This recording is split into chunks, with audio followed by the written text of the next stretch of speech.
In today's video, I'll talk about 5 mistakes you want to avoid in job interviews with Google, particularly for the general and the behavioral types of questions. Mistake number 1. 2 years ago, I made a video on how Google advised you on their careers page that 90% of the questions you might get asked can be Googled.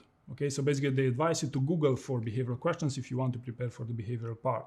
And I said it's a bad advice, and I'm happy to report that 2 years later, they removed that advice. Okay, so the mistake here is that you don't want to prepare a behavioral interview by simply Googling for all possible behavioral questions, because the more you answer these questions reactively, your quality threshold will be set very low on being able to answer any behavioral question when compared to the quality of your answer.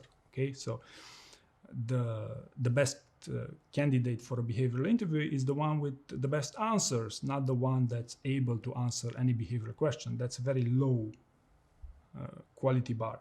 Okay, the correct way to prepare a behavioral interview is to first brainstorm for stories. Okay, your main highlights from your career on the key behaviors you're the most interested in, and give a certain depth to your stories. Even make a brain dump of several pages for each of your stories. And by the way, this can also take months.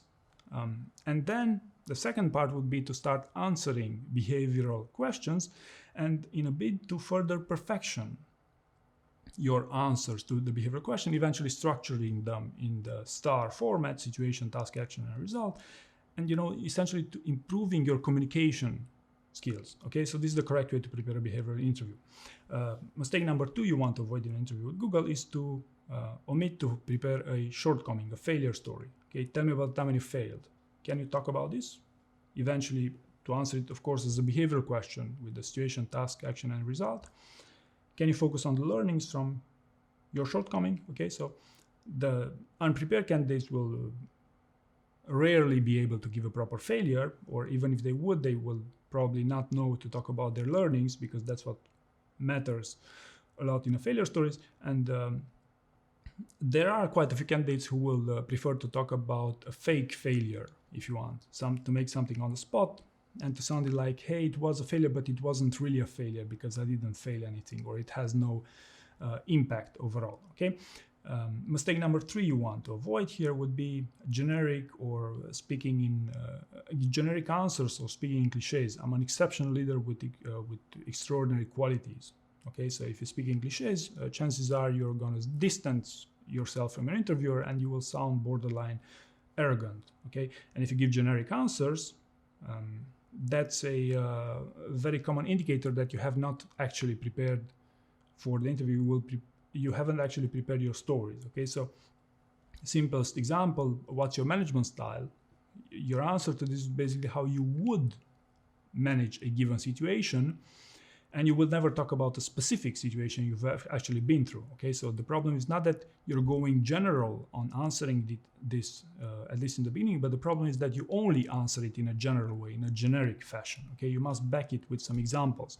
You must give some evidence, some specific answers in the STAR format in the case of behavioral interviews. Okay, so generic answers are a common sign of superficial candidates in these interviews. Number 4.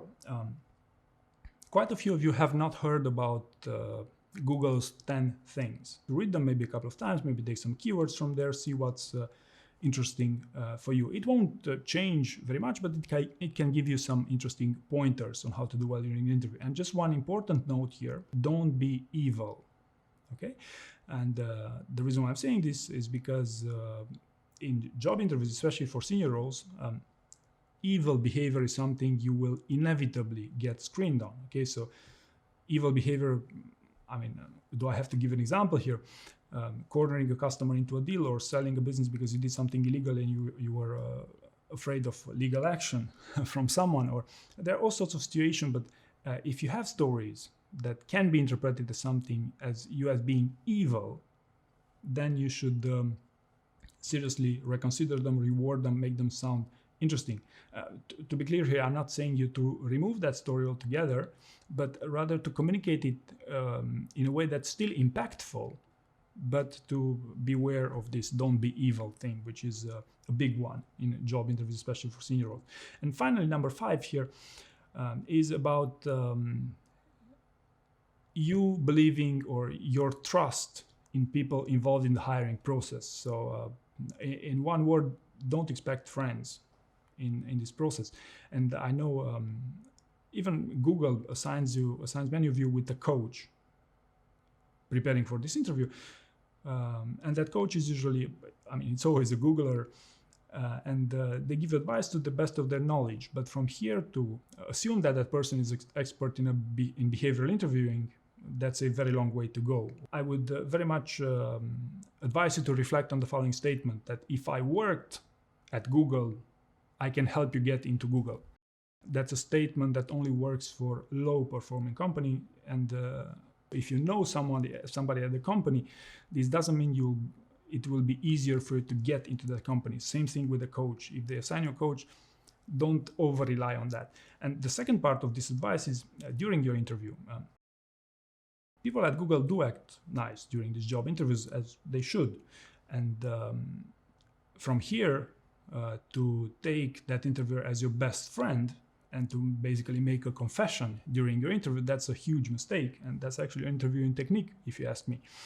So there's no such thing as a perfect candidate for any job, simply because there's no such thing as a perfect job in the first place. Okay, so long story short, expect few friends in the hiring process. And my advice to you would be to be cautiously optimistic. Okay, some of the best people I worked with or I've heard feedback from were also slightly paranoid, both while receiving advice before the interview and being extremely careful of filtering the information that they receive, from whom they receive and what's their qualification of that person, as well as during the interview. You know, if you're a great listener and you know that the interview is going well, maybe you can further emphasize on that part that goes well, or if it goes bad, then you can, of course, course correct during the interview. So this does actually happen with the best of candidates. So this would be my top 5 pieces of advice here, mistakes to avoid if you want. Hopefully you found this information useful, and thank you very much for watching.